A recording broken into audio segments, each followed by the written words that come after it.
Our legends, I hope that you're all well. Now, yesterday I finally saw an orthopedic surgeon about my foot. Now, there is a small bone broken on the inside where sort of a ligament wraps around underneath, and that's what is causing me all the pain. I need another MRI before they see if they have to operate or not, but I'm heading away again, so probably not. We'll see. And I'm also seeing a doctor this afternoon, somewhat between the filming and editing of this, about my continuous voice issues that I'm having and it not coming back. But today, what we're going to do is we're going to have a look at some maps, then we'll talk about the Victory Day parades in Russia, as there's been some interesting updates all over this and something I think that is interesting to talk about. Now, again, a lot of footage in this will be censored, but it will be available on my Patreon and some clips also available on my Telegram, and thank you for the support of both of those. It really lets me keep going with this because YouTube doesn't like me at all. But let's have a look at the maps and we'll talk about a few things. So, of course, we have Ukraine in the center here, the capital of Kyiv, the red border areas here, areas occupied by Russia since 22, and the black borders, areas occupied since 14, this being Crimea, Donetsk, and Luhansk. Of course, the blue areas, areas liberated by Ukraine since the beginning of the 22 invasion. And of course, here we have the Black Sea. We have Romania, Poland, Belarus, and Russia around here. Now, where we're going to come down into and where the source of all fighting is, and not much, changes anywhere else, is Bakhmut. And we'll talk about some areas on this. But just quickly before we do any of that, let's have a look and see if the actual center has changed any between yesterday's video and today's. So we have yesterday's on the left and today's on the right. And from my eye, I'm not seeing any real significant change other than this area of then assessed control moving up to this road here. So the yellow line, which is the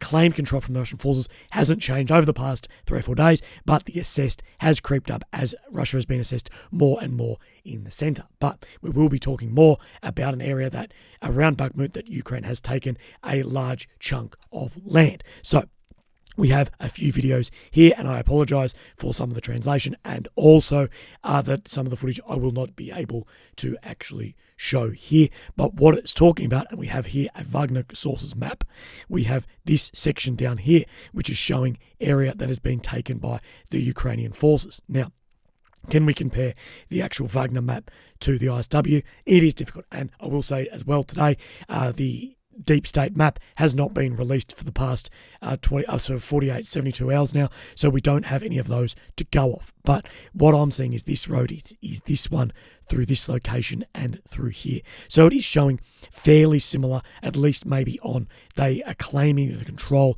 of where it is just being assessed on this map as well. So opposite, that they are saying that they are assessed in all this control where it's only claimed on this map. But what we need to talk about is just to the southwest. This is Ivanovsky and Chasiv Yar. Here, I believe, is this area here where Ukraine has taken back a large chunk of land. And we have this video here from the leader of the Azov movement, Andriy Belitsky, I think is pronounced correctly.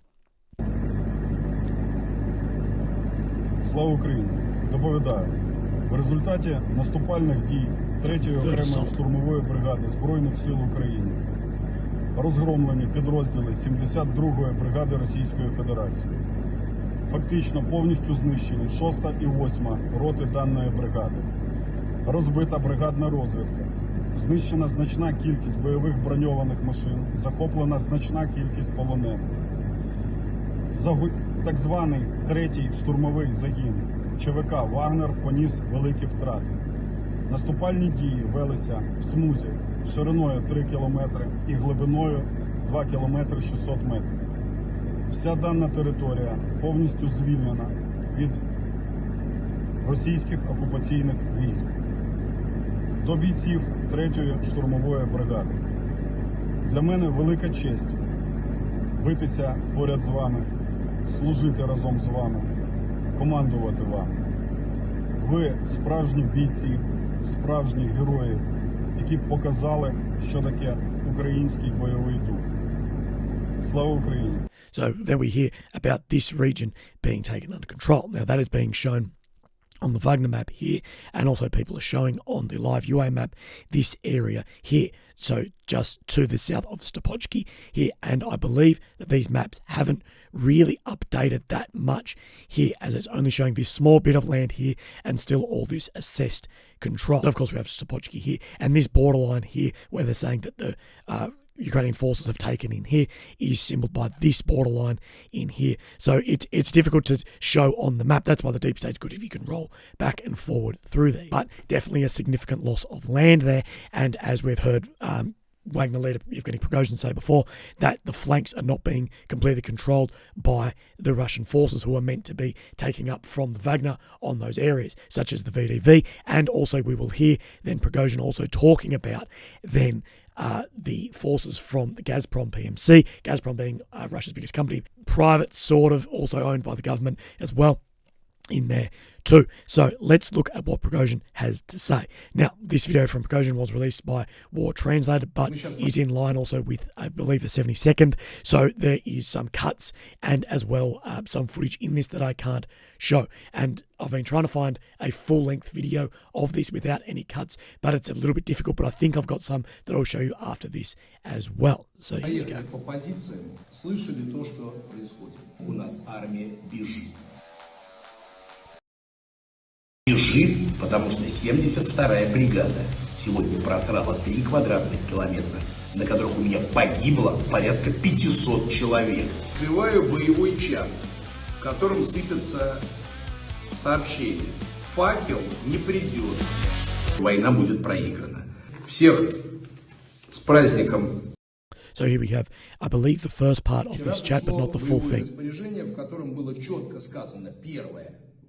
The combat order came. If you leave position, you'll be considered treason against the fatherland, down to the Wagner group.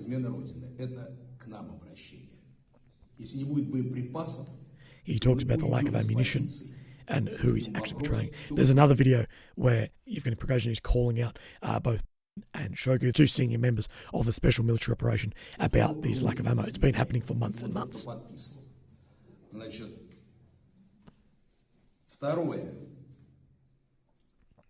В этом боевом распоряжении было написано о том, что обязаны снабдить группировку ЧВК «Вагнер». This is what we saw come down over the past 24-48 hours, that after Wagner Group released that video from Prigozhin, that then they would get all the supplies that they needed from the chief of the Air Force. Видимо, это он эмоциональное сделал заявление в своем боевом распоряжении, человек, который подписывал, потому что боялся, что мы уйдем и придут к нему в Ростов, а к нему в Ростов украинцы придут. So saying in Rostov that he was saying that Wagner Group would come and get him in Rostov, but then Yevgeny Prigozhin saying if it doesn't come through, that Ukraine will come and visit him in Rostov if the front does crash or collapse. And he's saying everything being done will make it collapse. That units of the Ministry of Defense, he's saying not his guys, fled from the flanks and abandoned their positions. Saying 2 kilometers and 500 meters deep, which is very similar to what the leader of the Azov regiment has said. And as well, I believe the second part of this video, which is where the other one was cut up from.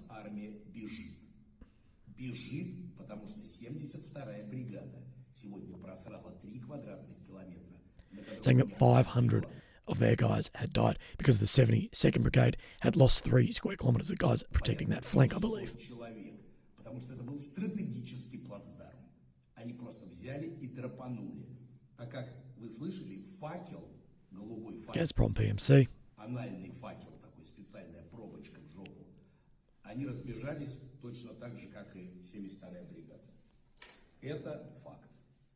Of course, definitely a very tense situation there. Now let's just have a look between, of course, the map here from from Rybar, and have a look at what's showing in the center of Bakhmut. Sadly, Rybar doesn't talk about anything down to the south of Bakhmut, as Rybar is on the Russian aligned side. Now, what is it showing? Not much dissimilar from yesterday, and very similar to what they're saying is the claimed Russian control here. But the big difference we see between this one and then the Wagner forces map is Wagner is saying that they've moved up across this road through Kharkov, which is not being shown on the Rybar map here, and we know that that road is still open. Now, we have a few areas here which are from geolocated sources. So here we have Russian BMP-2s being destroyed to the south of Bakhmut, and this is geolocated in this position here by artillery. And of course, these positions in here are the areas that we have seen come under control of the Ukrainian forces only in the last 24, 48 hours. So this isn't updated here, but let's have a look at this video. And I can't show you this, of course, on YouTube. And we also have a video here as well of the trenches to the north of Bakhmut in this geolocated position here being stormed by Ukrainian soldiers that take out a number of Russian forces in this area. So as you can see, well past the claimed control, well into the claimed control, and right on where they're being assessed control here. And this is this video here. And also this footage from Russian helmet camera in Kremenar as well. Moving back through here. These guys running through the woods here. Some sort of recon patrol, being that they are all, gillied up here. So, and also using a lot of firepower early in cover and then running rearwards, which is very typical of reconnaissance because they are not that heavily armed. There's only be a few of them. Now, but all of this, of course, has come after Wagner has really said that the Russian MOD has reduced their ammo by up to a factor of 10. And there's more bad news for Wagner Group. Now, Britain is set to formally prescribe Russia's mercenary force, Wagner Group, as a terrorist organisation, and this would make it a criminal offence to belong to Wagner, attend its meetings, encourage support for it, or carry its logo in public. And that was reported by Britain today. Also, the French paper France 24 has shared this as well. The French Parliament adopted a resolution on Tuesday calling on the European Union to list Wagner mercenaries as a terrorist group. The resolution, which is non-binding, passed with unanimous support across the political spectrum. Ruling party MP Benjamin Haddad has said that he hopes will encourage 27 members of the EU to put Wagner on its official list of terrorist organisations, saying wherever they work, Wagner mercenaries spread instability and violence. He told Parliament on Tuesday they killed, and pillage. They intimidate and manipulate with almost total impunity. Also, before we move on, we have this footage here showing of why you use cam and concealment and be careful of your muzzle. Here we have centre of Bakhmut. We can see a Russian machine gunner here firing up the muzzle.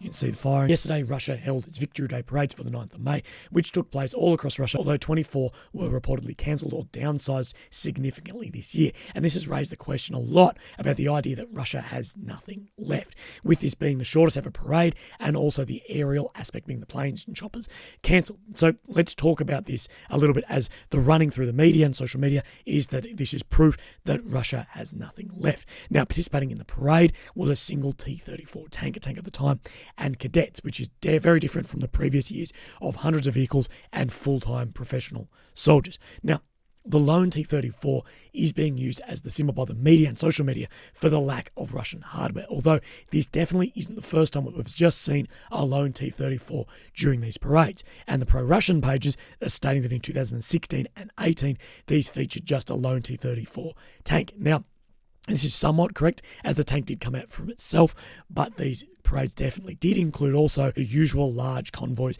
planes and choppers as well. So let's have a look. So of course we have the Lone T34 on the parade yesterday. In 2016, this is being shared around as well. We have the Lone T34. This was being shared 6 years ago from a pro-Russian page here on YouTube of this over long hour video. But if we look later on in the video, here we have more tracked vehicles, and we have the tracked vehicles and choppers, planes later on in the video.